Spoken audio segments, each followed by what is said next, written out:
Hey everyone, welcome back to the Backyard Horse Enthusiast, where we dive into the world of horses and the incredible people who are making a difference. Today, I am thrilled to introduce you to a true pioneer in holistic equine wellness, April Love, the founder of Holistic Horseworks LLC.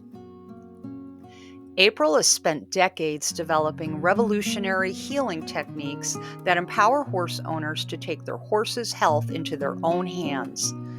Through her IICT approved methodologies, she's helping equestrians around the world address the root causes of pain and imbalance, keeping horses happy, healthy, and rideable well into their 30s while saving thousands of dollars in vet bills.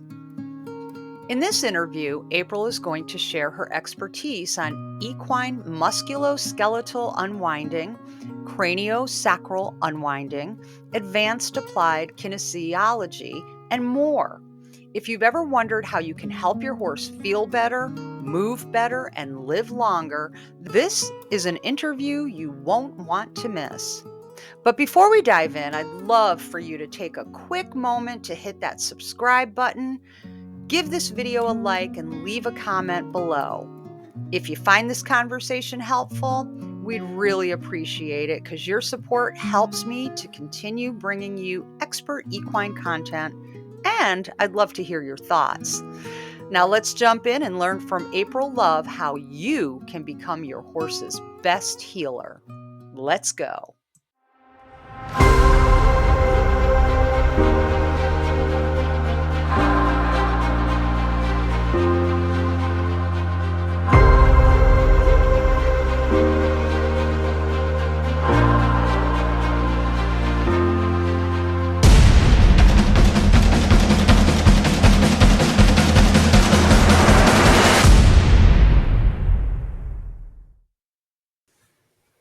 Stop guessing and start knowing. The world's top-rated horse therapy app is here.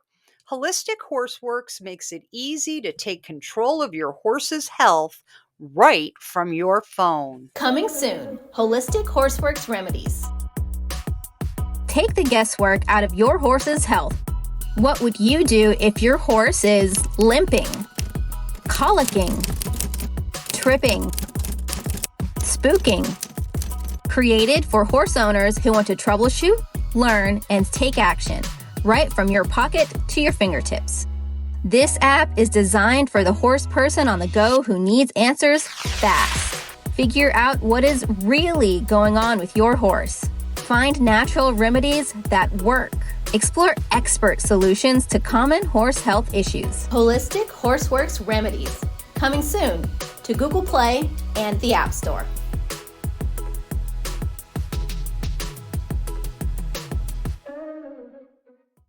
Hey, April, welcome to the Backyard Horse Enthusiast. We are so honored to have you here today to share your holistic horse care approach with the rest of the world here, as you've been doing. So we're really excited. Thank you. Thank you, Kimberly, for having me. I'm excited to be here. And with that being said, I'm going to go ahead and dive right into the questions that I have for you, April. And I'm going to start with your approach to equine wellness. It's incredibly unique. What led you down the path of discovering and releasing deep skeletal and muscular issues in horses? Where did that begin for you? So ever since I was little, I've always had the passion about horses. Every school I went to, read every horse book. I was lucky that my grandma gave me lessons in horseback riding when I was in 5th and 6th grade. I just lived and breathed horses. But, that's a childhood thing. And I was always bareback, without saddles, watching horse movies. And then you kind of grow out of that. Like when I was 17, they had horses for us to ride on the weekends up in Santa Rosa. We drive from San Francisco up there, and there was only 3 horses, and you wanted to go ride. Otherwise, Grandma and Grandpa gave you chores. So it didn't matter if the horse was limping or coughing or only had 3 shoes. The grandkids wanted to leave, or you got to go do weed whacking and chores. And so it's kind of I'm so sorry for those horses. They would see us run. They would come up with 50 pounds of carrots and 50 pounds of sweet feed, just want to ride the heck out of them all weekend and then go. So no wonder why they ran away, right? And got back into it in my 30s. I had my midlife crisis early when I blew out my shoulders, and the doctor saying, stay home like this. And that horse passion was just coming up again. And, that wax on like Karate Kid and wax off, those were the exercises I was supposed to do for my shoulders. So I went and contacted a place. Can I come groom horses for free just to get around them again? I was just missing that in my 30s. Women come back to it and did everything wrong, saddles, bridles, everything, and was introduced to one of my healers, Dr. Regan Golub, who started working on the horse.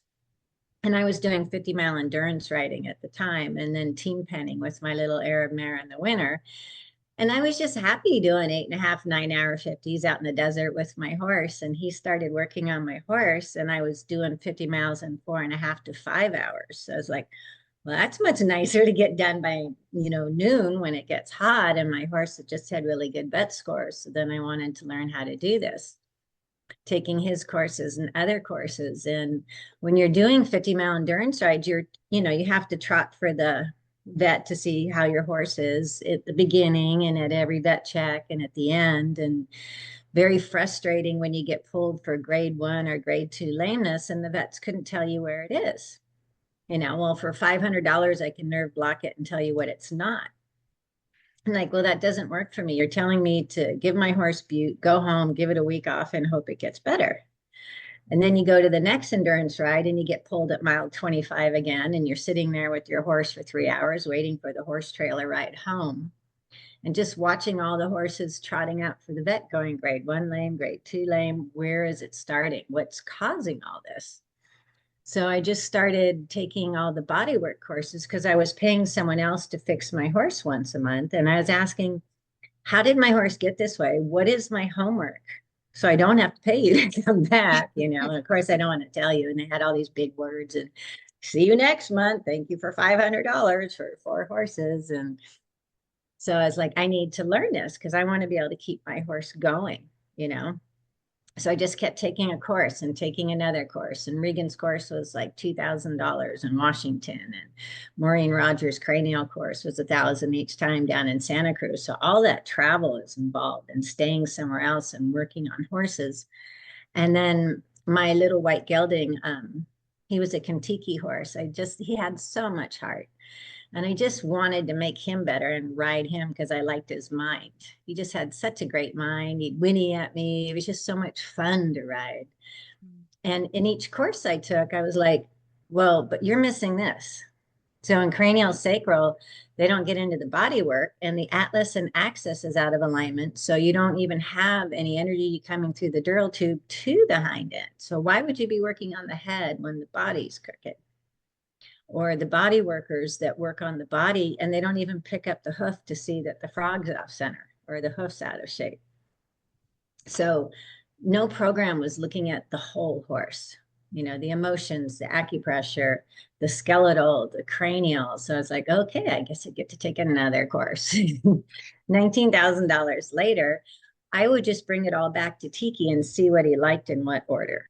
So he's the one who helped me develop the program through kinesiology. So you don't want this before I do this, and you want this, and what can I do in the middle of an endurance ride to keep him going? We did all 4 days of Death Valley, 50 miles a day up to like 9,000 feet and back down in the middle of winter. And there's no horse trailer coming to get you if your horse goes lame. And they took your rig and moved it to the next camp. So you better be able to make it to the next camp. Yeah. So it was just learning all those little things and doing them more often, where people would just do body work like before the ride and a couple of days after the ride instead of during the ride. If you had a human that was they have the 100-mile Tevis race in Auburn, California, and the month before they have a human one. And at their stops, they have massages going. People are rubbing their feet. They're doing their muscles. Why are we not doing that for our horses, who is an equine athlete? You get anaerobic, you slip, you do a strain, and it's going to tighten up later. So we were talking about what got me into all of this was my Arabian gelding Tiki, and keep taking courses for him on, the legs and the whole body and the head. And because we were doing the 50-mile endurance ride. So when I put this program together with each class, I take it back, see what he liked, what he wanted, what order. Then we did 41 consecutive completions of 50 miles or more in a day with no vet pulls. And at the time, I was 50 pounds heavier. So I was in the heavyweight division. My little 14-3 Arab was carrying 215 pounds with tack. There was carrots, and I actually had a little water bottle on the saddle when we're climbing hills. He'd turn around and I'd squirt water in his mouth. So he's the one that I developed the whole program for. And then people just kept saying, "Oh, would you work on my horse? And would you work on my horse?" And I'm like, "Well, yeah, your horse is crooked. Look at the 4 hooves. They don't match." "Well, how do you see that?" My farrier didn't say anything. So it's just putting all that together, but being able to explain it in a way that the backyard pet owner, your 4 hooves don't match, so your chiropractic adjustment's not going to hold. It's like you standing on a low heel and a high heel all day long. Your whole body's going to shift. Are the hooves changing because of skeletal and, musculature, these things being off as well? Or is it is it the chicken first and then the egg, or the egg and then the chicken? How does Well, that your work? farrier trimmers will tell you, they can change how the horse moves, but it's not in a correct way. So how the horse loads and stands on the hoof 24 hours a day is what grows the hoof. If they have tight sternum and pectorals on the front hooves, they're going to be jamming from the inside and pushing to the outside. So on that front hoof, you're going to have a straight hoof wall on the inside and medial flares on the outside, and no one will explain that. So I chase it higher up in the body. Compressed heel or low heel and long toes is a horse whose lumbar is in spasm, probably with roachback and hunter's bump. And they're trying to stand way over the front end to traction the lower back. But our response is to cut off the long toes and to wedge them up. So here they're trying to traction their back, and they no longer have that toe to kind of brace on. So I've seen them put them on egg bar shoes. The frog's not getting any support, your heart pump. And I tell everybody, put your horse in the cross ties or in the barn aisle, go about 10 feet behind and squat down and look at all their hooves from the rear. So the farrier trimmer can shape the front to make them look nice, but the rear is going to show you how that hoof is actually growing. If you're having issues on string halt, that's that locking stifle, equine shivers, it's always in the right hind leg because the right hip's always back and tilted. And you'll see an inside compressed heel with the toe shooting out. So if the hoof is this way and the hip is up here and they're not loading, the knee is taking all the stress in the middle. So you need to look at how the hoof is hitting the ground, where the hip is for the stifle to be able to get better in the middle. So the high-low syndrome is usually on the side with the first rib out. So we found foals as early as 3 months of age just from tumbling or, being in the stall giving birth, and that first rib is already misaligned. Well, that's going to be the foot that they put back when they graze, because the shoulder can't come through freely with the first rib. I actually have, you might put it up later but this was a skeleton of the first rib, and I can kind of point out, and then one hoof is bigger. It's not that it hurts the horse, but it doesn't allow the shoulder to come through freely in a forward movement. Sure. So that foal will always have that leg back and the other one forward. And in that position with his head down, he's compressing the left front heel, and the right heel is back without pressure on it. So that's going to be your high hoof. And the one always going forward is going to be your low hoof. So until you change how that foal eats off the ground, you're not going to change the high-low syndrome. Oh my gosh. One of my best clients who's done Tevis and top 10 and everything in endurance rides, she'd gotten a horse for a pretty good price, really good endurance bloodlines, because he had high-low syndrome. So they sold him. And then he's top tenning and getting best condition awards. And they're like, hey, that's a really good horse. Oh, that's the one we sold to you. Where's the high low? No, April worked on him. Both feet are the same now. So all these things, kissing spine is just muscles pulling bones too close together. And people say, oh, I don't want to breed that horse because it has kissing spine. But that's just both first ribs are misaligned, neither shoulder can move. So the muscles are pulling the bones too close together. It's not genetic deficient that you don't want to breed that mare. Mm-hmm. Makes sense. Oh my gosh.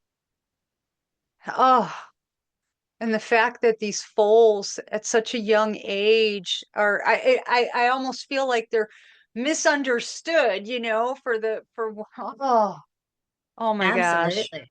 I've been called out to work on foals. The lady, they were all handled nicely. She sent the mares with the foals to be bred at this breeding farm, and they all came back terrible messes because they probably tied them up or locked them off when they took the mare to do live cover, and you couldn't get your hands on them. They were spinning and kicking at you. So we're out there for 3 hours. I actually have a video on how to work on foals, how my program's different on babies. And the next day she's like, oh my God, they just come up and put their head in the halter again. And they're so happy to work with people instead of fighting and doing all these things. And one of the worst tragedies we're doing right now is the knotted rope halters on horses with the natural horsemanship. Mm-hmm.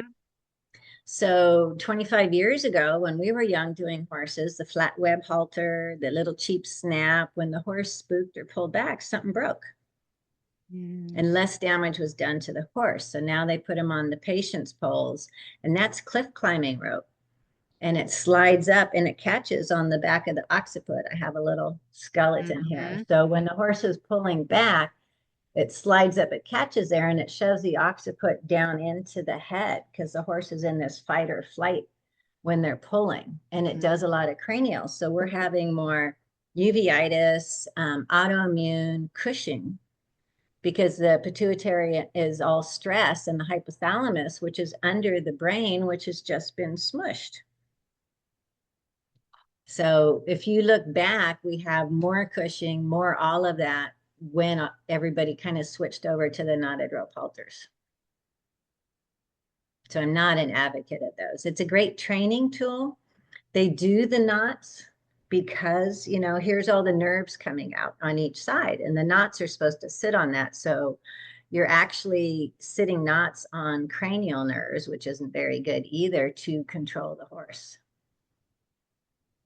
So Pain, yeah, my level 3 is all about, we actually manually move the bones and cranial decompression and bring it back up. And we've gotten a lot of horses off the autoimmune and the Cushing medications just by kind of monitoring a little bit better with cranial and body work. Okay, you've really piqued my interest because my 21-year-old gelding last year was diagnosed. We did the 2 tests. We did the non-fasting, and then when it came back that it was early, then we did the fasting, and he's got early stage Cushing's. And I always have felt, even with having massage therapy, chiropractic work on him, PEMF, like all these things done, I've always felt like there's just something still about going on, like with his pole and his, I don't know, I can't explain it, but it's a gut feeling. And now he's on Presend, and I'm like, I am not an advocate of just treat with stuff. You know what I mean? I really like the more holistic. His diet is forage based with, he gets the sprout pellets and the Saint Foin pellets and constant access and slow feed hay nets, around the paddock and that. And he's out 24/7. But I'm like, it kills me to have him on this Presend because I really feel like things like that end up creating other stuff down the line, right? And that there has to be a more holistic way to treat this and oh my gosh, April, what am I going to do? He's got to come to a level 3 class. So if you're having autoimmune issues and Cushing on your horse, you miss some early signs of a little bit of thin hoof and crumbly hoof walls because that's the liver being stressed. And after winter, there's some long hairs that just don't kind of shade out as fast as all the other ones. And Hmm. up in the mane, getting a little bit thicker and crustier because they're storing the toxins up in there. So everybody's kind of missing this. Your horse is just getting older, is what they're thinking. But Mm. if you Google Cushing, tumor on the pituitary, and where is all of this in the hypothalamus, it's right under their brain. So when that organ is right there and they pulled back so hard, when you evaluate your horse and you put your hand straight up their forehead, you should feel two bones up here like two goat horns that want to grow out of the skin. They should be quite prominent. And Okay. with the horse, if you put the horse's head like this, you won't feel it. So the horse's head has to be down and then they actually come up. You'll feel one side lower and maybe shifted forward. The other thing you'll see is these are the up down two muscles here. They're getting bigger because your TMJ joint is compressed and the horse can't chew sideways. So when a horse sits down to pull in fight or flight struggle and they can't get away in the new knotted rope halters, you'll see them usually hang to one side. So before they'd pull back, something gave. Less damage was done to the horse. That thin rope slides up and it really stresses a nuchal ligament attachment to the back of the occiput and it shoves this down into their head. They'll be reactive. But the other thing is if they're not chewing sideways and they're chewing up and down, you're getting the hooks and waves that needs the dental floating.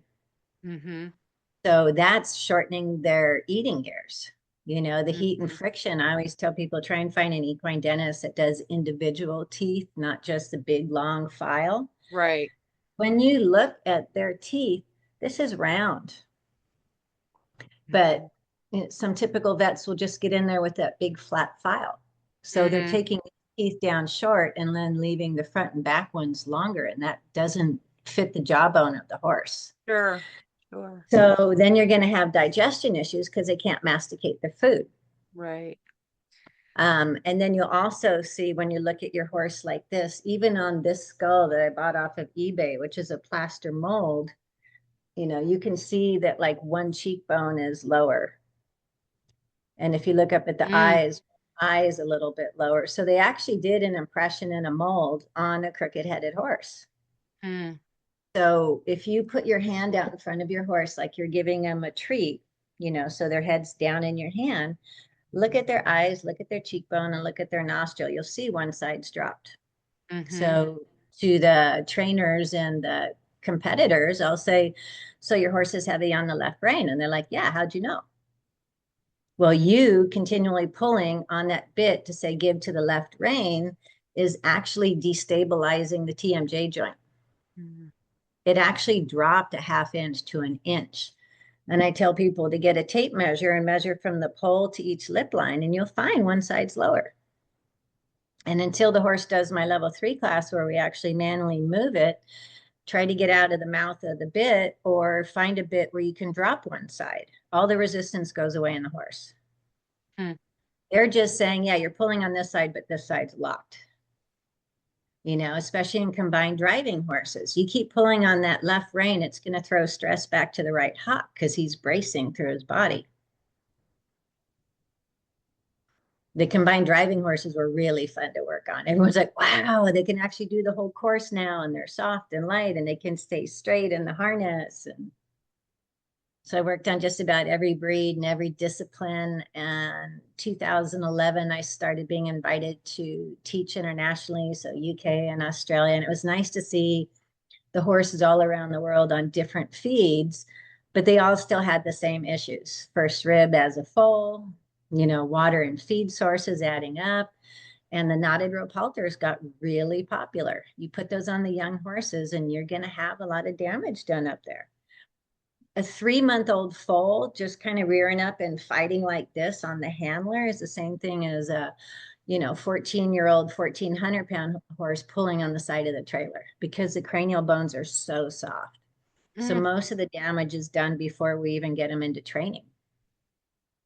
So that's why one of my videos is how to work on foals. If we can start working on them at 6 and 8 months, you're not going to have high-low. You're not going to have kissing spine. You're not going to have uveitis. The uveitis eye that they actually remove, it's just anything with an itis is inflammation. So then they put steroids in the eyes to take down the inflammation, and they give the horse owner a pointy metal tube. So the horse owner actually does more damage trying with the pointy metal tube, trying to get the anti-inflammatory medicine in. But the eye that they always say has uveitis is the one that's always dropped. Mm. So when that lacrimal bone is dropped and shifted, when we work the horse, it throbs, and they drop and rub that side of their head on their foreleg. How many horses have you ever ridden or worked that drop and rub their head? Yep. Pay attention. It's always on one side. That eye is bugging them. Well, where is the dirt and the fly spray? On the foreleg. So then they're rubbing the dirt and the fly spray, and that's what makes the pink-red inflammation on the inside of the eye that we are now treating with anti-inflammatory medicine. It's also the one that's always weepy. So we actually shift the lacrimal bone back up, detox the eye, and bring health and vitality back to the eye. And I've had 4 clients say, thank you. The vet said that he must have misdiagnosed uveitis because he no longer has to remove the eye. We're like, yes, score 1 for the home team. Oh my Saved an eyeball. gosh. That's amazing. Now I keep going back to Dakota. Like he's got it in the summer, his left eye is the one that's problematic. It'll Right. weep, But sometimes it'll swell. when the bone is jammed, when they're hot is when it's throbbing. If he trots a little bit, and you get hot, it's throbbing. So and the fly mass, you have your eyelashes, and then you have the long ones that come out on top that are kind of Yeah. stiff. Yeah. You have to trim those if you're going to put on fly mask, because what happens is inside the fly mask, that long hair is coming back and poking him in the eye. And how many fly masks have you bought where they have a hole over the eye? They've been banging that eye all day long because their own lashes is bugging them. And they make a hole, and then you're like, okay, I got to buy another one. So I like the equivisors because they're kind of sewn with stiff, Yeah. so that the horse can't push it in.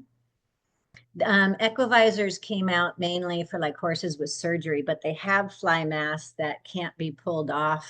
I had 2 geldings, and he would always pull the fly mask off the other horse. So I had to have 7 fly masks so that once a week I'd walk the 2-acre pasture, picking them all up, washing them, putting them back on. There's And once I always got the one. once I got the equivisor, it stayed on, and I've the older seen hide, them. yeah. So it's one of the brands I like. Anything that really compresses on here, when the horse is rubbing, you really got to make sure those eyelashes, if you take off the fly mask and you look sideways, you'll see these long things curling, and they'll be Yes. like little gooby stuff. Yeah. So we just open the fly mask and throw the box away. Does anybody read where it might say maybe we should trim those? Does that No, exist on those boxes? Because it I've should. never read a box. I was It just like, I should. know how to put this on. Boom. Right. I wonder, I'm going to have to look. I'm going to have to go into Tractor Supply and grab a mask off the shelf and just read the box, but it should say that. Oh my And then I gosh. had a horse that was always getting his eye medicated. So the client's like, you'll never get near his eye to trim that. And so I actually have a video. I've got over 200 YouTube videos on all these things to do. I said, sure, you just come up backwards like this. And he didn't see you, and you put the lashes in, and she clips. She's like, oh my God, we've been trying to get near that eye for a week, and he's all over. And you just came up and went, sure, it's just that easy. Well, Oh don't my let them gosh. see the medicine or the scissors. Just come backwards, hold your hand there very soothingly, and then do what you need to do, or put a drop in there. Don't be like, oh, yeah, here's some sharp pointing Right. scissors and medicine I want to put in your eye. Makes perfect sense. Oh my gosh.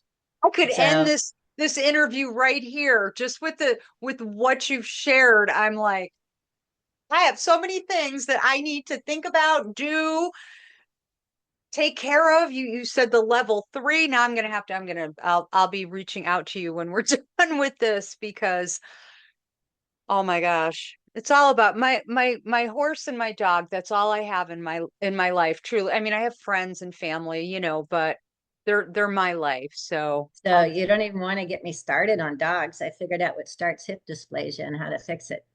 oh my gosh. And I have a video on that. So on dogs, it's all neck related and collar related as a puppy before they're a year old. And with the dog's head down, if you go up behind their ears, you can find the wings of the atlas. It's a big bone with their Yep. head down. If so like if they have a collar on or a big dog grabs them around the neck when all the bones are so soft, that shifts. And the pattern is if the atlas drops to the left, the right hip comes forward. And if it drops to the right, the left hip comes forward. So in the hip dysplasia, I actually have a PowerPoint and an x-ray with it straight, and you can see each hip socket, the leg is able to do this. Well, on the hip dysplasia dog, the spine comes and it curves, right? So the psoas goes into spasm. It kind of pulls this hip joint from this to this.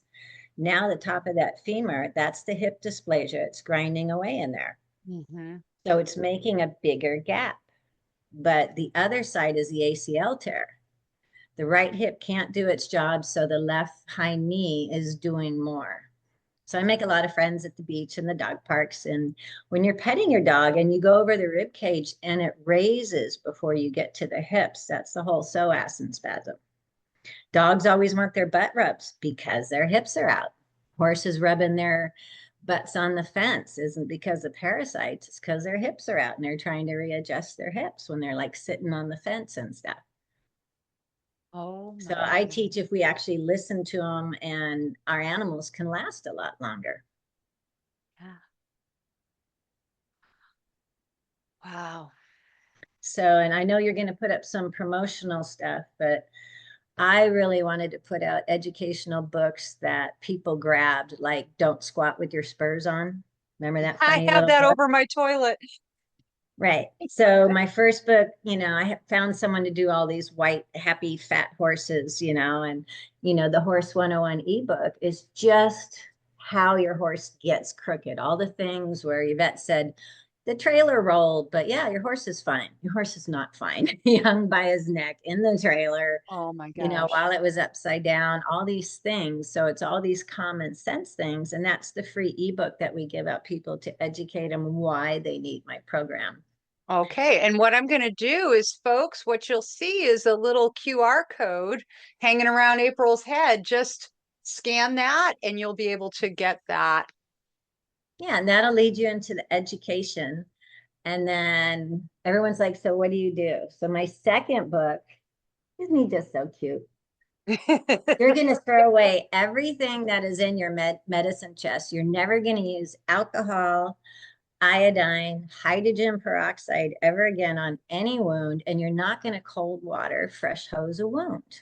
We are Mm, saline bodies. They'll say, yeah, cold water hose that leg wound, right? You're going to have yellow pus, edema, and green goo coming out the next day because that's what happens when fresh garden water hose hits a saline body. So we hot pack it with tea tree oil and dynamite trace minerals, and the whole wound closes up. And the horse actually says, here, mommy, here's leg, fix.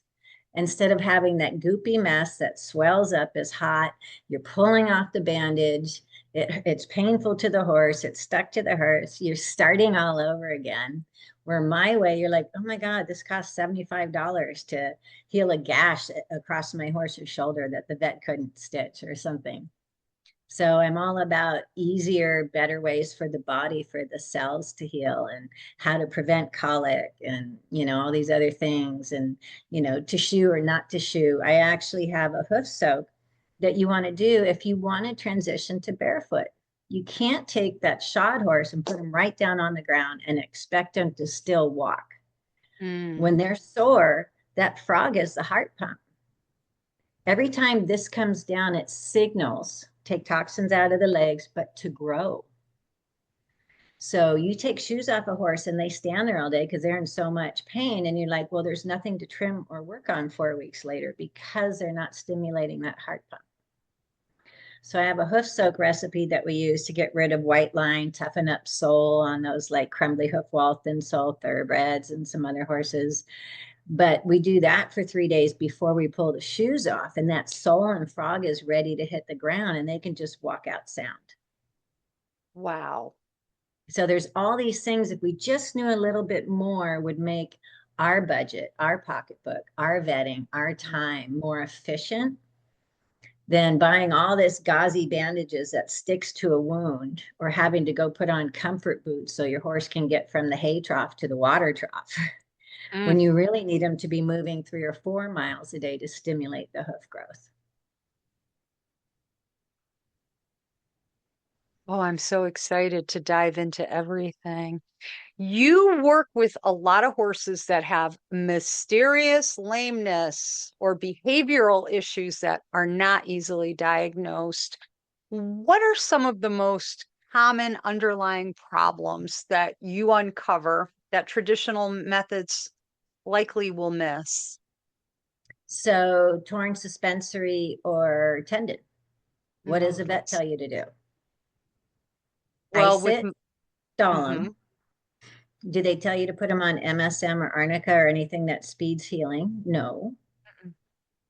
You better be taking them off grain, because if you have to hand walk that horse that's been locked in a stall who's rearing and jumping sideways, how is that helping that leg heal? But also, he didn't look into why was that leg loading so much that the suspensory or tendon has a strain or a tear. They don't even look at the other front. So if it's in the right front, what's not working well in the left front or the left rear that's throwing extra strain to the right front? Hmm. If you don't find those causes and work it out, after all the stall rest and the wrapping and the red lights and whatever you've done, when you're bringing them back to work, it's just going to tear again because you didn't address why it tore in the first place. Hmm.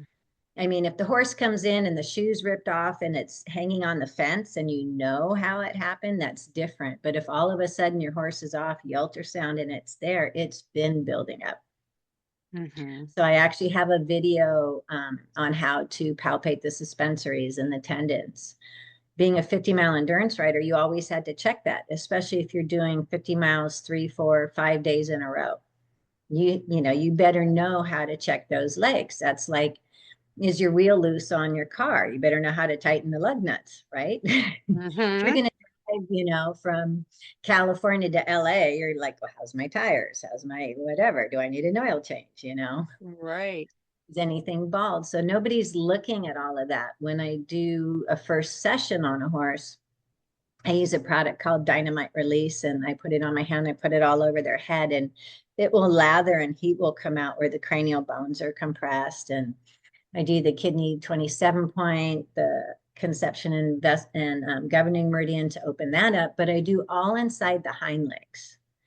And if the right hind leg is super tight on the inside of the gaskin or the hock compared to the left, I've got to go see what's going on in the left front. So the people that are treating horses, the veterinarians and stuff, don't usually don't know about the diagonal. My horse doesn't want to take right diagonal or what's going on. They don't realize we're sitting on the weakest part of the horse, the suspension bridge. And if the left front can't move well, they're going to throw shift, to the right hind till that gets sore. And then they're going to throw stress to the right front. So by the time you see a horse bobbing its head at the trot, it's like three-legged lame.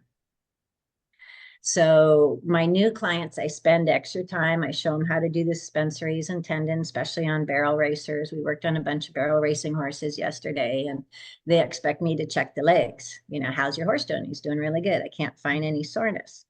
I have a 5-step horse yoga, that I have my clients do. And they do it before and after every event. Okay. If you have a glitch in that yoga, you have a problem you need to work out. If there's leg circles down to a stretch and drunken horse pose, and if the right goes really well and the left slams down, you're not ready to ride that horse, because that tight left front is going to throw back to the right rear. The kissing spine that you get is either in the withers or the lumbar. I've had people say, my horse was diagnosed with kissing spine disease. It's not a disease. It's not catchable. It's an issue. And if you look it up, the bones are too close together. Muscle pulls bones. So it's only in the withers or the lumbar. So the front end is too heavy or the hind end isn't working well. We just need to figure out what we need to do to release the muscles, and then the bones could start to come apart again. Everyone's always like, Just do you see anything wrong in my horse? And I'm like, it's like a Van Gogh painting. It looks like this to me. And I finally put that in the fourth book, what I see when I see a horse. what I see. And the lady who does the drawing, I actually had to say, can you drop this nostril and this cheekbone a little? So even on the picture that she drew for me, you could see that the horse's head's a little off. And Yeah. these are all on Amazon, and we just got them on Audible as well for people that can't read or just want to listen to it when they drive. I have the podcast. Like, here's that thing where I was talking about measuring the horse's head. Yep. So I can walk right up to a horse in a stall, look at the 4 feet and look at the head and tell the rider everything it can and can't do and what issues they're having, just because those are all long standing. And when we do the program that I teach and the owner involves in the horse yoga, the farrier is like, oh my God, I can finally balance out these feet. And these are amazing hoof walls now. Where'd the white line separation go and all the fungal? And oh, we did this little hoof soak, that cost me $10. Oh my gosh. You're a lifesaver, truly. Trust So me, after this interview is done, I'll be going further with this because I just want my guy to be comfortable. We don't do much riding anymore. A lot of times we're out, we hike together, but it doesn't matter. I want him to be as comfortable in his elder years as possible and to have a happy life. And we're just two old farts having fun together. But I want him but to be that's happy. the majority of my clients are over 50 on a smartphone, don't want to be, and just want a good time with their horse. They had horses as a little girl and they got back into it, but they don't remember the horses as a little girl having all these issues and such high vet bills. And why is my horse like this? So for those people, I have a podcast page, and Okay. most of my podcasts are under 6 minutes and one subject. And people are like, oh my God, I had to like rewind it. You didn't even say anything about who you are. You just went right into, we're going to talk about uveitis or we're going to Yeah. talk about how to get better soles. And they like, I had to rewind it. I will put a link as well, a QR code for that as well, folks, for our audience members. If you want to check these podcasts out, they are really cool because they are just to the point and you're not like, oh my gosh, I lost track of what she was saying. Like they're perfect, just perfect bites of great information. So just scan that QR code and it'll take you right out to April's podcast and you can check them out for yourself. You're going to get a lot of information, folks, as you're watching this interview and lots of links and QR codes popping up. Don't hesitate to get more information because let's face it, we need to do right by our equine friends. April, you talk about the impact of cranial trauma from a horse pulling back while tied. Always one of my, honestly, most of the time I don't put horses in cross ties. I feel like they're claustrophobic. I just don't feel like it's a comfortable place for them to be. That's just me. Can they cross tie? Yes, but I prefer that they know how to ground tie. And I always had really funny horses that just liked people. So they didn't care if it was the vet that was there or somebody doing massage or the farrier. They were just like, they would be happy to just hang out. So, um, because I just didn't want that to ever happen with it because it just can and it does. Can you explain how this trauma affects not only their behavior but also their metabolic and immune systems. But you went into that with the Right, but it's mainly so the young horse, when the cranial bones are so soft, is when the hmm damage is done. So I hmm was working for a client and he'd kind of round up the horse at 5, 6 months old, snub it to a post and let it figure it out. And I'm going, oh my God. The next time he had a baby, I had a little rope and we kind of taught it to give to the head. We did itchy scratchies. And within 4 sessions, it was tied on a little bungee next to its mom in the stall. And you could pick up its feet and do itchy scratchies and kind of groom it. And he's like, oh, wow, a little extra time at the beginning. It makes them so much easier instead of letting them run wild and then, tie them by their head. So some horses that people can't deal with because they're having the behavioral issues, they get sent to a trainer who says, just put it on the patient's pole, just put it on the wall for 6 hours. It'll learn not to paw, and stuff. But when it's under here and they shoot backwards, they won't stop till something gives in the rope or the horse. So before I knew about cranial and all the body work, I was retraining problem horses. I had, the regular halters with the square thing. I would clip a bungee kind of rope to the side and notice that if they pulled on the side, they'd immediately stop. So it's only when they're pulling straight back, that rope hits here, and then they're in that fight for death, right? Fight or flight. They can't get away. And it's doing all that damage in the nuchal ligament. That horse, when you have scar tissue on the nuchal ligament, can never really get up on the bit. If you want a dressage horse or a halter horse with that lovely headset. When you look at the neck muscles coming down from here and the nuchal ligament, you'll have a flat zone here, and they'll have big knots farther down their neck. But when they do pull like that, and then they lean to one side, I've seen people have to go over and cut the rope. When you have those unbreakable ropes and stuff, they shift everything down on one side. So this eye can no longer see as well. So all your horses that are spooking, I show all my people to take your hands like this and cross them. This is how your horse sees. You cannot see right in front of your nose. So having a carrot or a treat there, they can't see what's at the end of their nose. But if you're like this looking around and you shift just one of those, you've lost your depth perception and your peripheral vision. So the horses that are spooking, I tell people, notice if it's always on one side. Oh yeah, it's at the garbage can when we leave, but not when we come back. Because it's only the left side that didn't see it, has some issues in this eye. And then the right eye will come around and see it. And because this eye didn't see it, it has to be a carnivore or something scary because it moved. It wasn't there a minute ago. This went, so I used to desensitize horses before I even did any of this and teach them to go up to mailboxes and porta potties and push them with their nose and like give them a carrot treat from horseback. And they had to touch it with their nose. But I didn't even know about any of this stuff. But just feeling confidence in the rider that they're safe in their own space.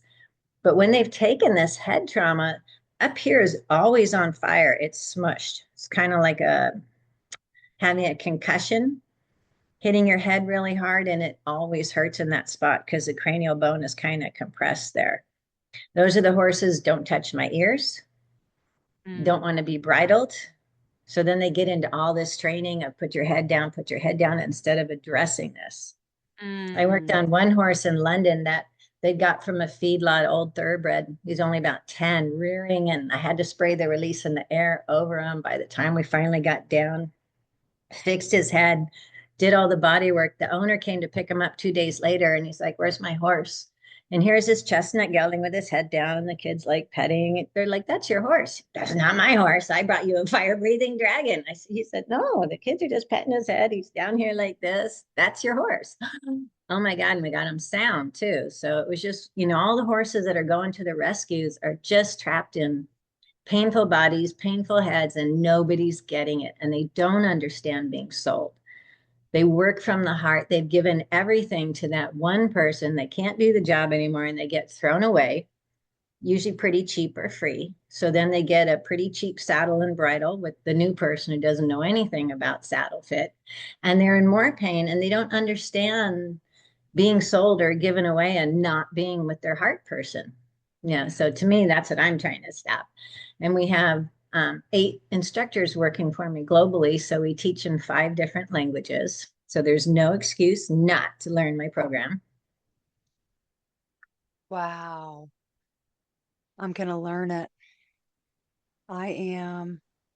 So, and so we Oh, have the hands-on clinics, but I also have the home study program for 100. But that comes with a distance reading on your horse. So I'm like a medical intuitive, and I scan the body and I give you an 8-page report. The cranial bones are dropped on the left. That eye vitality is only 45%. You're probably having issues with those eyes. You need to release the atlas and axis first rib on this side. So you get videos, you get a workbook, but you don't just get dumped there like you do other home study programs like, thank you for the money. Hope you figure it out. I hope to never hear from you again. Gone. And, so within a few days, they get an 8-page report on their horse of what to detox, why they're having the issues, and they work through all of that. And then they get to resubmit pictures to make sure that they got it all. And okay. then you're just doing that on every horse. Every horse has pole trauma from pulling back. Hmm. Every horse has first rib misalignment. I think it's because our horses are more mineral deficient in the feeds and the grains, because first rib misalignment used to only be on one side for 20 years of doing this body work. And in the last 6 to 7 years, we're seeing it on both sides. So neither shoulder can move, and that's why you're seeing more kissing spine. The first rib misalignment on both sides. Both shoulders have this, when you're trying to canter, it's like this thunk, because they can't. The rhomboid and trapezius muscles are trying to bring the scapula through. So, but it shortens the withers and the lumbar. And all you have to do, is free up the body and realign the first rib. And the reason it's in the home study program is because it can come out every week. Anytime they run through mud bog, gopher hole, and that leg goes down. Anytime the horse is leaning on a solid board fence to graze on the other side. Anytime the shoulder goes down, the first rib just kind of tweaks and the shoulder just can't move. So it's not that it hurts, it's just not moving as well. That's the horse that doesn't want to take right lead canter. And the trainer says, oh, it's just a weakness, make them do it more. Mm. So you keep doing it, right? So that right stifle and that inside left hock are going to compensate because the right shoulder can't pick up. So then you start to see the issues in the hind end. So it's not that the right shoulder hurts. It's not moving well, and the hind legs need to do more Hmm. to pick up that right lead canter for you. Makes On sense. barrel horses, if the first rib is out under the right shoulder, they're going to do 2 barrels really good to the right, but they're not going to get their shoulder around to come barrel to the left. People go, that's Right. Because you do hear that with, well, I follow a couple professional barrel racers. Like my horse really does better going to the left or to the right. And, well, there's a reason for that. So not that they just picked it like, yeah, no, I really like going to the left. I just do. Wow. So here's Yeah. something else for you. On the other side of the planet, when you flush the water or the toilet, the water spins in the other direction. Hmm. Our foals are born predominantly left. It's which shoulder comes out of the womb first. In Australia, they're born predominantly right. So Stop. our racetracks go to the left and Australia racetracks go to the right. Oh my gosh. Cool, huh? Wow. Yeah.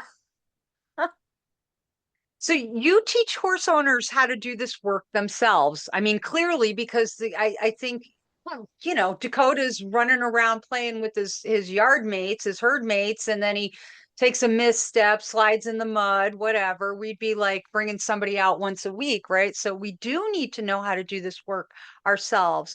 What are some simple but powerful techniques that owners can start using right away to improve their horse's skeletal and muscular health? Or will we So find that in your books or in that you sent me a link and where we send the pictures and do all. no, that's a distance reading. So Oh, that's okay. the horse yoga. So my clients kept saying, Oh. my horse is happier to see your car than it is to see my car. So I had to do something to get them involved. And when you're doing that, even if you haven't done my bodywork program by day 3, they're like, my horse has a different attitude. He's actually waiting for me at the gate. I saw my horse out there doing downward dog all by himself, So, the carrot stretches back to the stifle. You want it lower down towards that rear knee. And if your horse can only reach its shoulder or ribs 10, 12, you've got a lot of issues in the neck. But just doing the yoga every day, because Atlas and Axis are the ones that actually come out, but C3 through C7 just kind of turn and lock down because of muscles.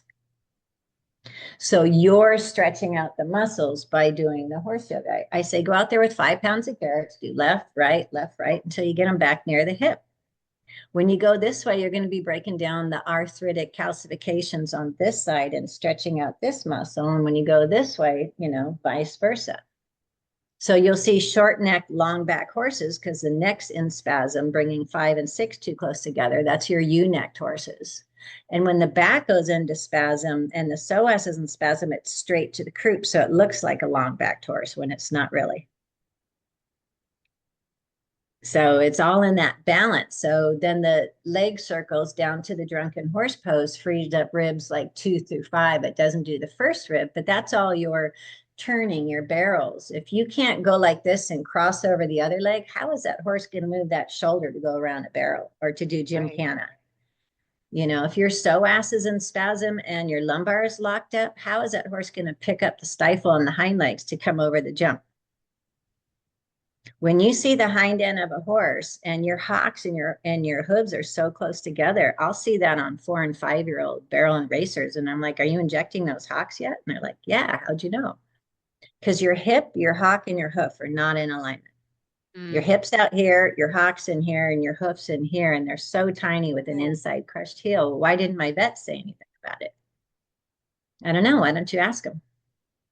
I've seen vets pass horses for $30,000 and $40,000 pre-purchase exams for a 100-mile endurance horse that are U-neck, roachback, hunter's bump, and have 4 hooves that don't match. I'm like, how can you pass that to be a 100-mile endurance horse? Oh, we just keep injecting the joints until they fuse. It's like, so you're making it so we can't feel the damage that he's doing to him. Right. But that doesn't stop the damage. It just continues, right? Right. He just can't feel it.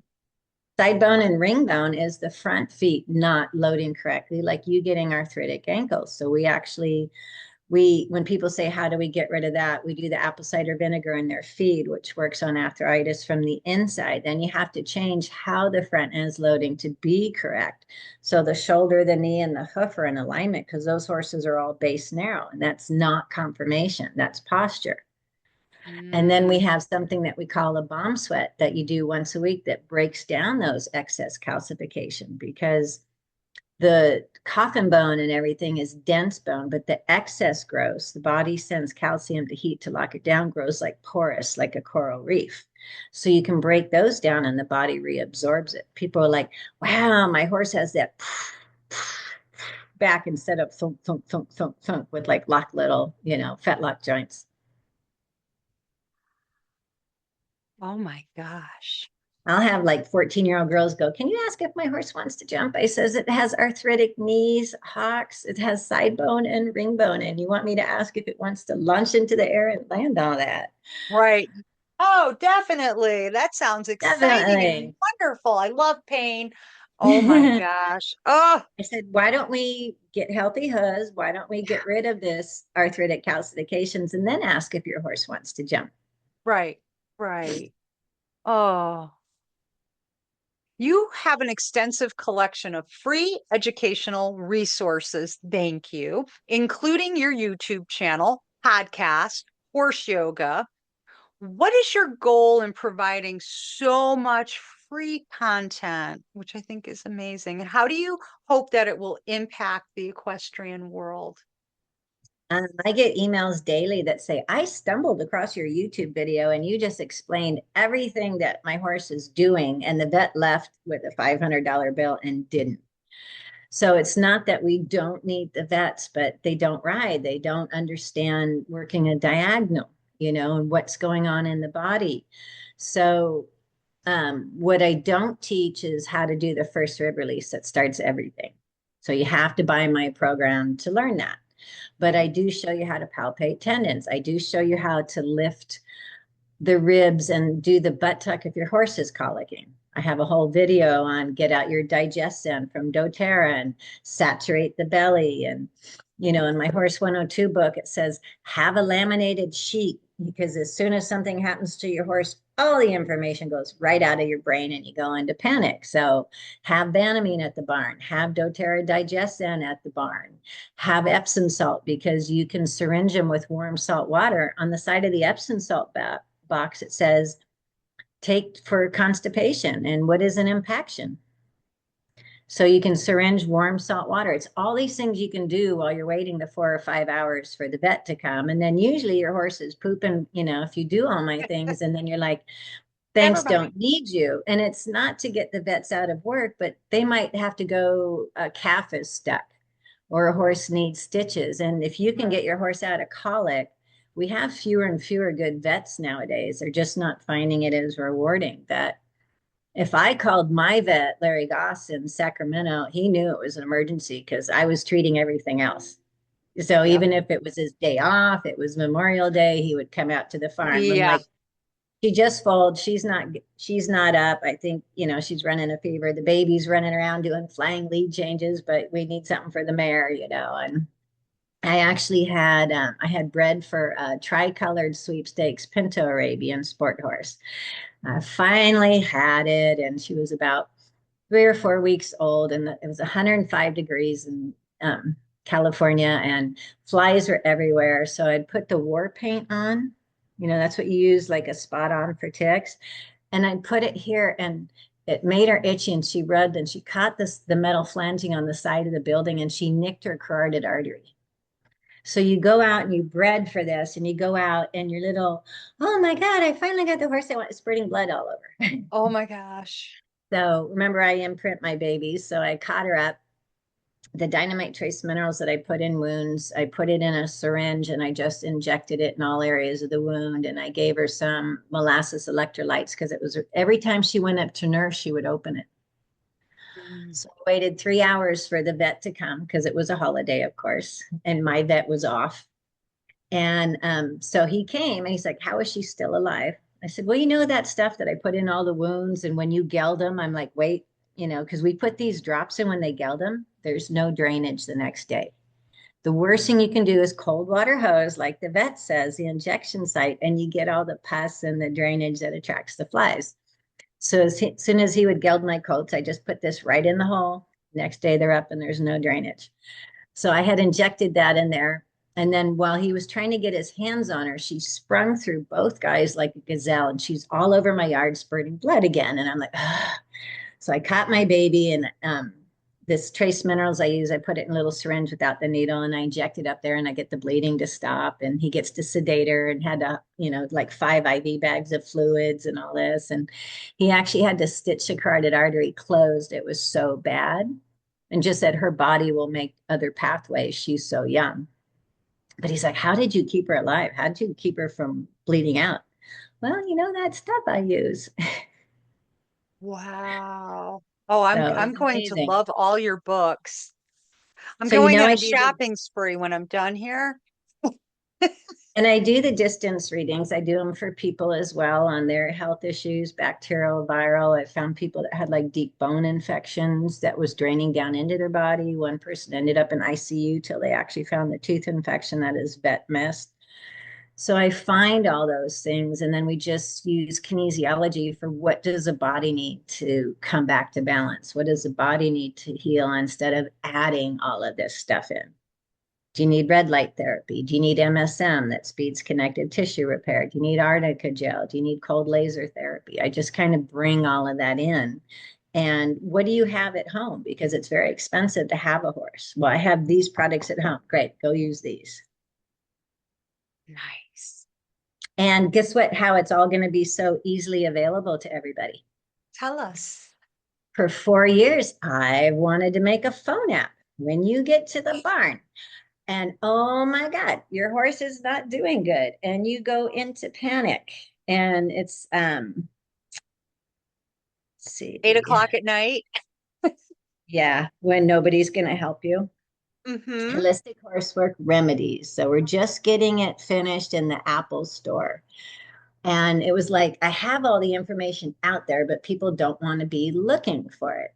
So you're going to log in. You can put your own horse's information in here, their shots and all that stuff. But if your horse is limping, it says, here's a video, check the hooves, check the frog. Here's how you palpate suspensories and tendons and everything else to look for. Your horse is colicking. What do you do? So we're hoping to get this out by March. It's been like a 9-month project, as you know.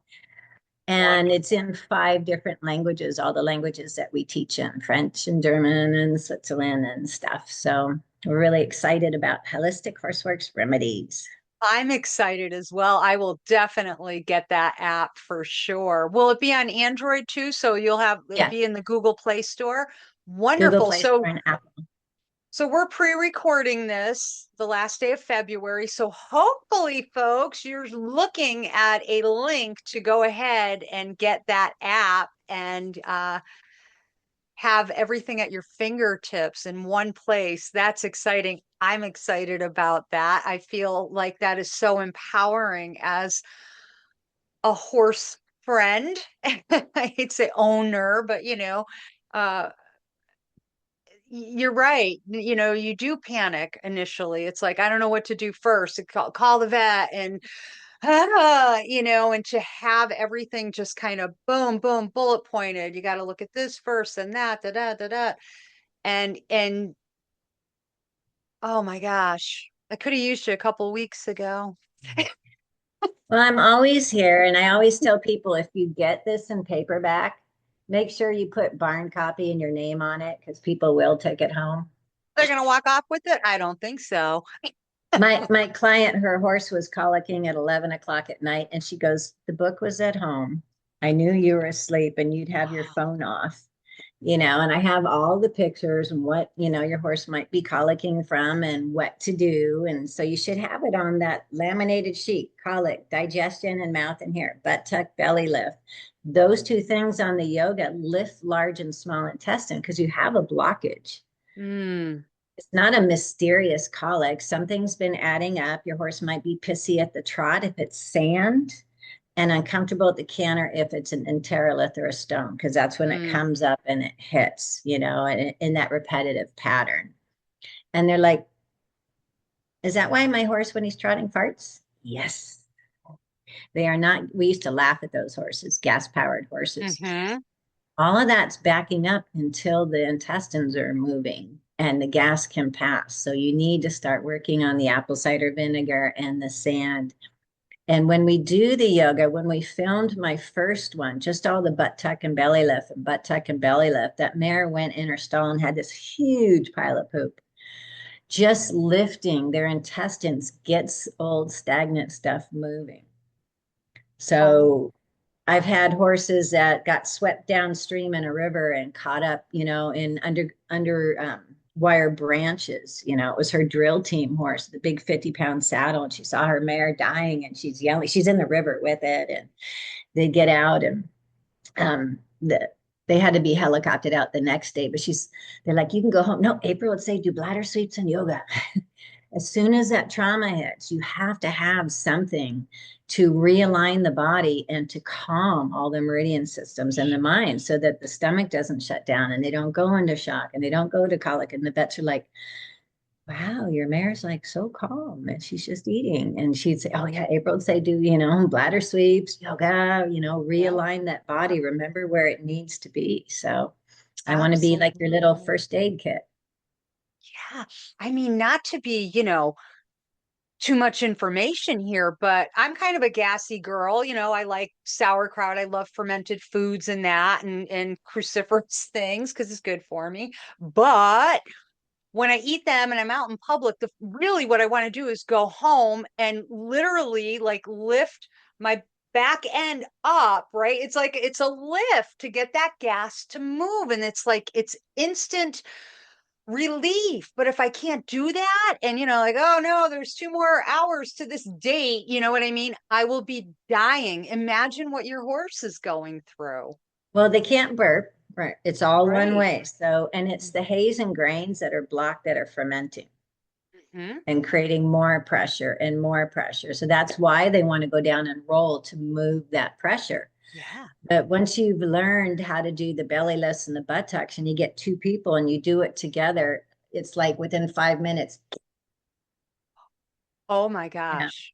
But you still need to work on the why, the sand or the stone that's in there. But it's like, okay, Right. great. That wasn't an $800 vet bill tonight. So it's just a Right. wake up call. I remember seeing something about mysterious colic. It's, it's going to happen again. And it's going to happen again because the vet coming out and oiling and doing all those things didn't work on what was blocking it. Right. I actually Absolutely. had a client, and you can't recommend this, but they'd sent the horse home to die. They couldn't find anything from Loomis Basin or whatever. And she said, bring it over. And she had a warm water wash rack and she gave it an enema. And out came a plastic bag. Because when you put your hand in for the rectum, you're not going to really feel a soft plastic bag. It's going to just be warm and move with the poop. Oh, And the vets don't want you to hear that because if you have a tear in the intestinal lining, the bacteria can go somewhere else. But if you're 6 hours from a vet and no one's coming out and your horse is dying, I say go get your home enema kit and put some warm water in there. yep. The other end. So Yep. there's all these, common things that we can do instead of saying, oh my God, I'm just going to watch my horse die in pain because I don't know how to relieve this gas. Indeed. My people Wow. clients, I always say, go get 3 colonics within 21 days and all of that'll be gone. Mm-hmm. Hmm. Oh, my horse and I have a lot of stuff we got to do. Yep. So, I'm going to do the distance reading for you, and you'll see that, the eye that needs work will be the one that's weepy. So, when the lacrimal Mhm. bone shifts, it blocks that tear duct. So, you know how they can go up the nostril, right? There's a little hole up in that nostril that the vet can put the, little water and kind of flush. And people have tried to flush that out and wonder why they can't flush the tear duct out. It's because the whole lacrimal bone is shifted and it's compressing. Yep. Yep. Nothing can get through. Oh my And people gosh. say, I'm so depressed. You just mentioned my horse. I said, but I don't mention anything that we can't make better or that we can't work on. Mm. Right. Right. So the level I'm one very home study is the cranial, and I have just a cranial video for like 70 for people that just want to work on the head. And the level two is that, but all the fascia, all the muscles, the base narrow, the hocks that are too tight, the thoroughbreds that suck up their diaphragm on the racetrack, the horses that roar. You've heard about that in the Oh, tieback yeah. surgery, right? Did you know the tieback surgery is only on the left side of the body? I did The not know that. laryngeal nerve runs in a different pattern on the left side of the horse's body than the right. And if all the cranial bones are compressed on the left and the first rib is out on the left, it's compressing both ends of the laryngeal nerve that signals that flap to open. So we've gotten stage 4 roar back to like stage 2 by doing all of this. And then we did laser therapy to work on scar tissue and then nerve regeneration herbs. So when people say, have you heard about this? I just Google online, what is it? What does it mean in the body? And what does the body need to fix that? Yeah. And it was actually the vet said, yeah, it is always on the left. I wonder why. Oh, the laryngeal nerve wouldn't be compressed by those on the right because it goes somewhere else. Hmm. Yeah, there's all this stuff in my brain, which is why we did the podcast and the books, because I'm like, I got to get it out there so it'll always be out there. And then we're going to have the little phone app and people just go, doo, doo, doo, doo, doo. So the podcast, the videos will be in the phone app too. So they don't have to go somewhere else. Oh, wonderful. Oh, that's great. Yay.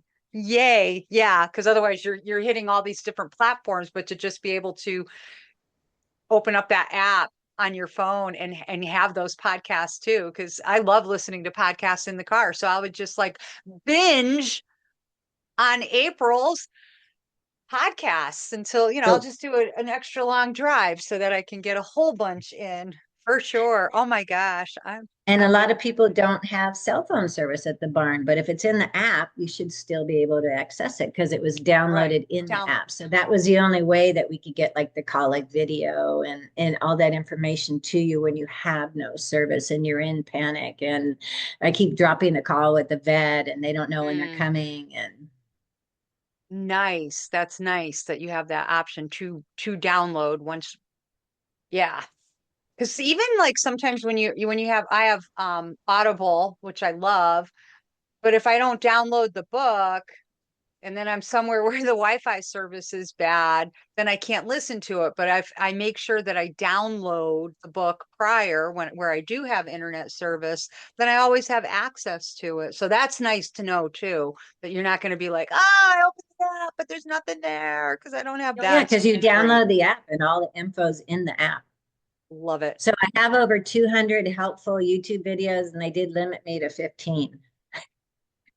So you're just going to have to go on YouTube on Holistic Horseworks and find all the other ones. But every part of the horse's body, from crooked heads to everything, is in there.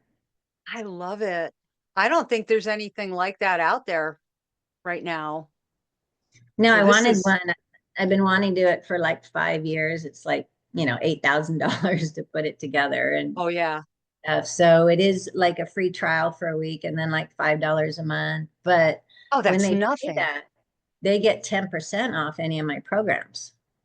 So you can buy all that in the app and save. So it's kind of like a win-win for everybody, 100%. That is one Starbucks coffee, not even.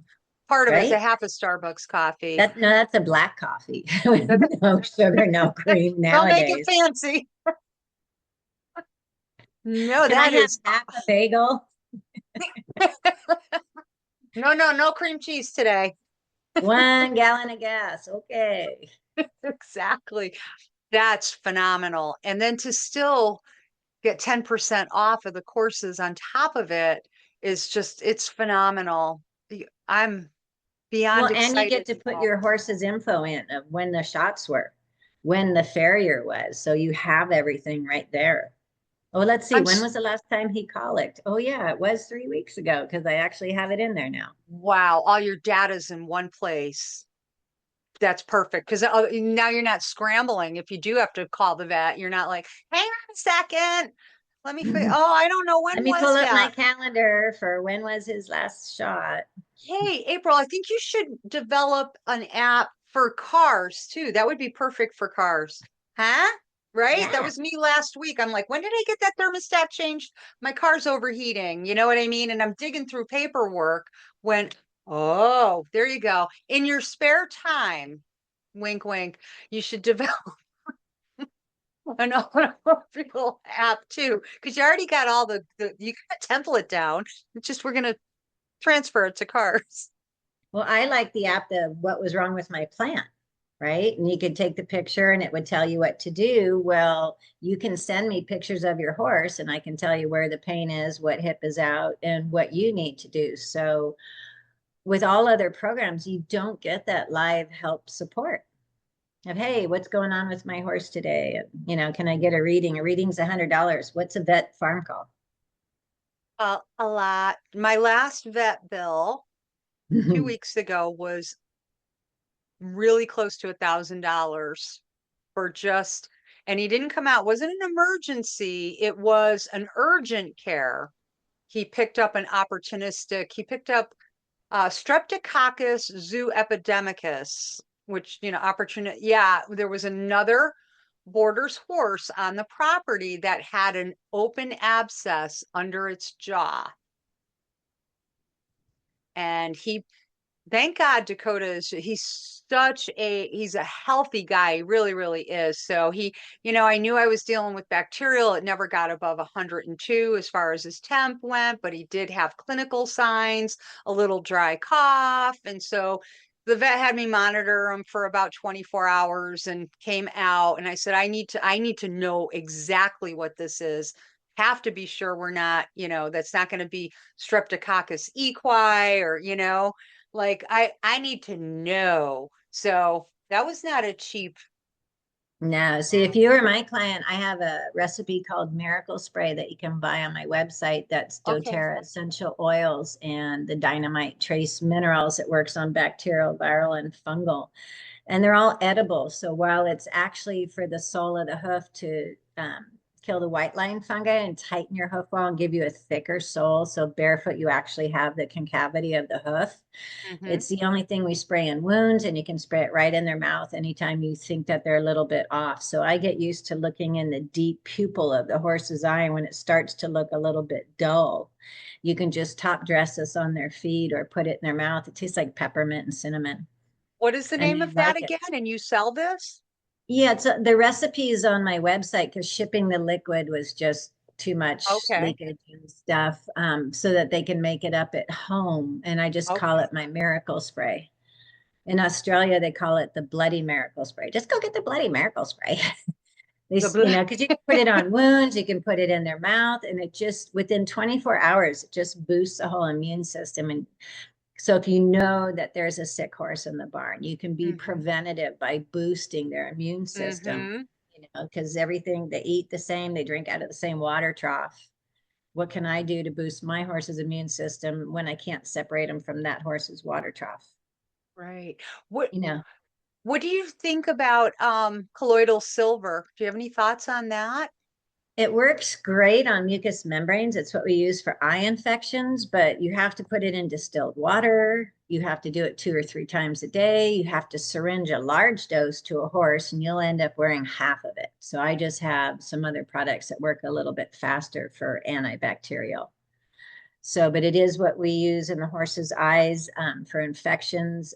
Sniff up people's nose to get rid of anything that's going on in your sinuses. That's When what I I get on use. airplanes, Hmm. I have it in a little like saline nose spray bottle. I took off the cap and I put colloidal silver in. So before I go to the airport, I just put a drop in each eye and a sniff up each nose to coat the mucous membranes every 2 to 3 hours. And then I can just wash my hands with it when the seat belt and stuff. Because I live on Maui. We have a lot of tourists coming in, and I'm always, when people get off the plane, I'll see you in 3 days. Or did you do your colloidal silver? Because I now offering wellness stays at my house where people book with me to stay a week, and I start working with them before they actually come. And then I do 2 2-hour sessions, and I blend Healy microcurrent and the medical intuitive. So they actually start working on stuff before they come. And then I check like bones and feet and ankles and first ribs on people. So first rib on people is your tendonitis, your bursitis, your carpal tunnel syndrome, and your frozen shoulder. Mm. When the first rib is up, your collarbone can't move forward. So you're using your rhomboid and trapezius to pick up your neck. And you're like, my neck's like this now. I have a little short neck, just like my horse. I have a little short neck. Instead of your shoulders being out here and down. And then that impinges everything going down the arm, and you get the hands that go to sleep at night and stuff. So I work on all of that, and affirmations of what people say. Don't own a disease. Don't say, go get the Cushing horse, or don't say my cancer. I change Hmm. people's language. Western medicine has this theory of what's going on in my body. And me, I know that it's a stem cell gone bad in an acidic environment to have cancer. So I'm going to make my body alkaline so that that can't thrive. So what do I need to do to be that environment? So that's what I help people with too. I love it. I am a true believer that the body can heal itself. I'm 61 years old. I take no prescription drugs, no medications. I live a very healthy lifestyle. Um, and I I'm going to agree be with you. 63. Yay! Oh, there's my number. That's the year I was born. And that was fate. The universe gives me these signals, and that number will come up in really unique ways. So thank you for that. I 63. was You look amazing, I woman. was born in 62 and 62 this year. I'm like, oh, 62, 62. Wow. Yeah. Oh my So, gosh. and when I met my health gurus, I had tendonitis, bursitis, carpal tunnel syndrome, sinusitis, chronic fatigue, and Lyme. This So is you? it's getting through all of these issues. Had both shoulders operated on before I learned about first rib in people, and our shoulders moving correctly. So I actually had to feel everything and experience it in my body before figuring out. And I tell people, you better be doing yoga, you better be doing some stretching, you better be doing some self-care. Absolutely. Yeah, our lifestyles are not conducive to good health, truly. But Everybody's like this on their little phone. oh my I'm like, bring your gosh. shoulders down, bring your phone up here, and keep your neck straight. You know, your computer screen, when you're down here like this, you're going to have neck and arm issues. Get your computer Hmm. screen level and get your arms up here like this, resting, you know, and be in this position when you're looking at your computer, because you and I are on the computer a lot. Absolutely. Spend a lot of time with that. But I make sure that I schedule a lot of physical. As soon as I'm done here, I won't even go into editing. I'll let this convert and compress. And I've got a hike out in the preserve with a friend with our dogs, and we're going to be out there for a couple hours. And that's just part of our routine. 20 years ago, I was diagnosed with the Epstein-Barr virus, chronic fatigue syndrome, all of that. What is it? It's whole body inflammation. What am I doing to create this environment? How do I clean it up? And And stop I eating nightshades, say that right? again. They told you to stop eating nightshades, potatoes, tomatoes, things that create inflammation, white flour, white sugar. Yeah, oh, yeah, sugar. Wow, no good, no good. I can tell you if I eat sugar, I will instantly feel it in the knuckles of my hands. My body tells me exactly like, nope, that was a no-no. And you knew it when it crossed your lips that you would feel it instantly. And now, I'm much more cautious and A I'm not moment going to on take the that lips chance. is not worth hours in the hands. Correct. Correct. That, I always look at it as my body does so much for me, and to continue to hit it with things that I know are poisoning it, that I know are not good for it, is not honoring and respecting it.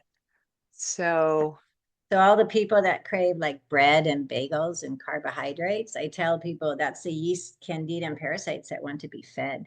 And then hmm they go, ooh, but telling yourself you can't have it.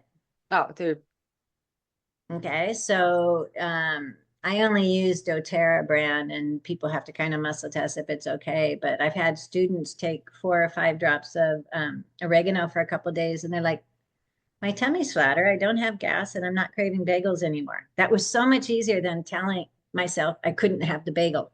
right. So I teach kind of the lazy man's way to better health, to not be craving those things, not be feeding these candida and parasites that actually have their own consciousness. And they're like, yes, I want that chocolate covered thing. Oh God, I thought Ex- about it all day. Exactly.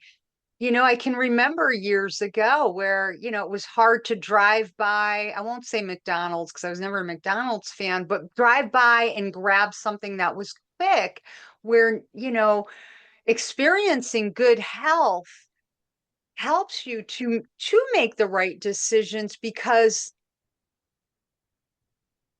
even Especially today, nowadays, it's yeah, it's mystery meat in all garbage. the to-go Oh my places. gosh, you don't know what's bioengineered and this and that. You look at it, you're like, I don't even recognize anything how can this have 500 ingredients that I cannot recognize? Like, what is that? No, I want the wholest form of food that I can eat. And I'd rather come home and scramble a couple of eggs and have some spinach, and I'm happy and I feel better, and I'm not, like, oh, I got to go take a nap now and I'm bloated and I feel crappy.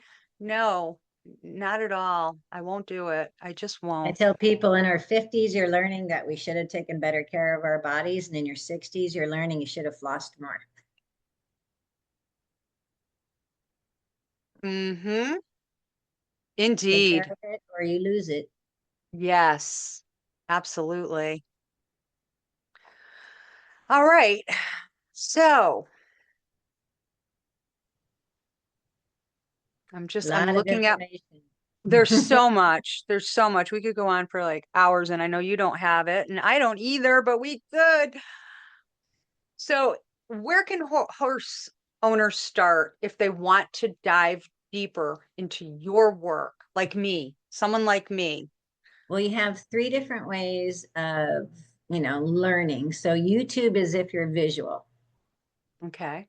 So I have two YouTube channels. So Holistic Horseworks, you can go into the podcasts are up there as well, but there's also playlists. So you can look up wounds and arthritic conditions or cranial sacral. You can look up what you want without having to scroll through everything or testimonials. So that's for visual learners.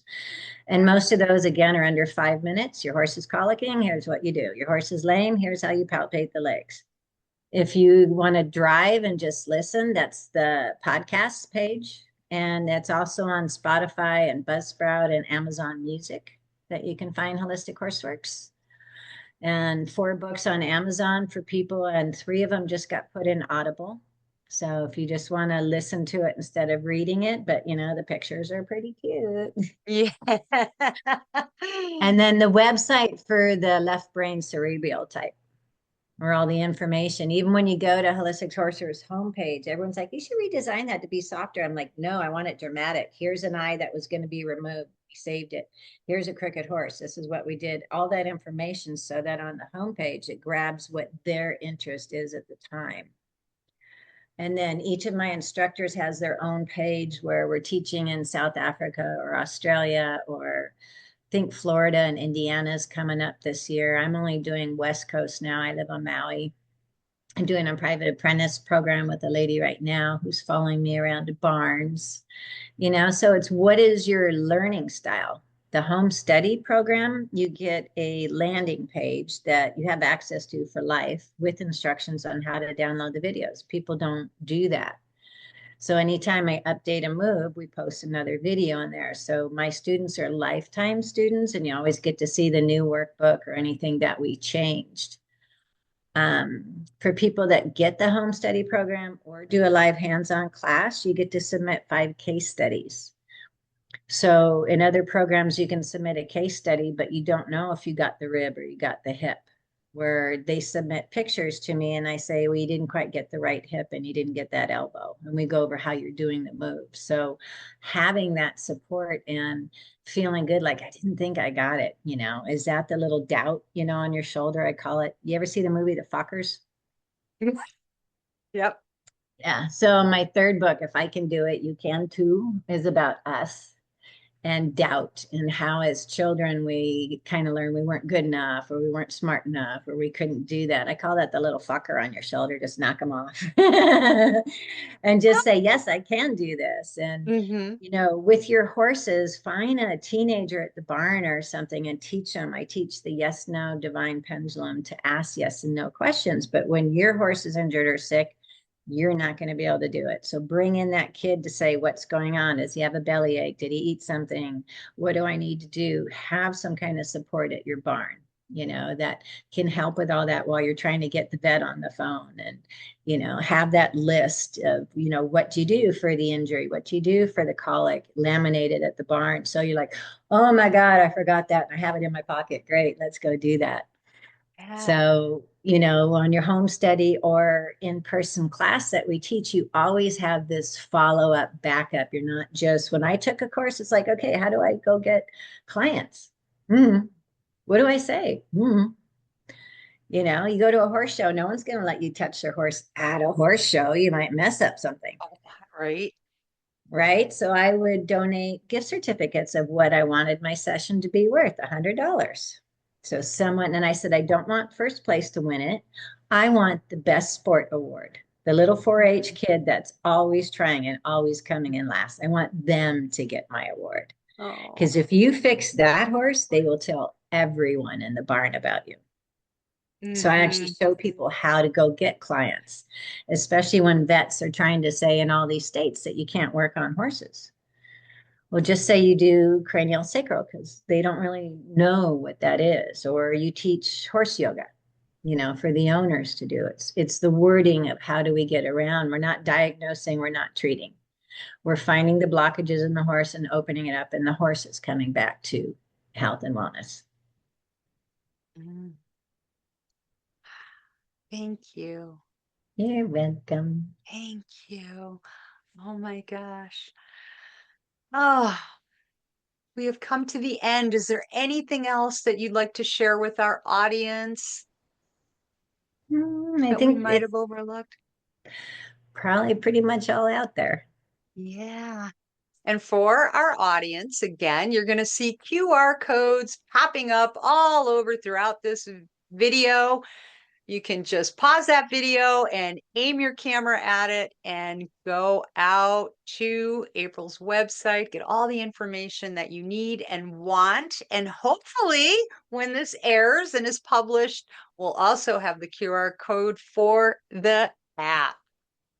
Holistic Horseworks Remedies. Yay. Yay. April, thank you so very much. You are a Thank you, Kimberly. powerful human being. And I know as someone who loves her baby Dakota and her dog and all living things, I thank you. I thank you because this is clearly an act of passion on your part. And you've put so much into becoming who you are now and that you share so beautifully with everyone. I'm grateful to you. Thank you. Thank you. Thank you.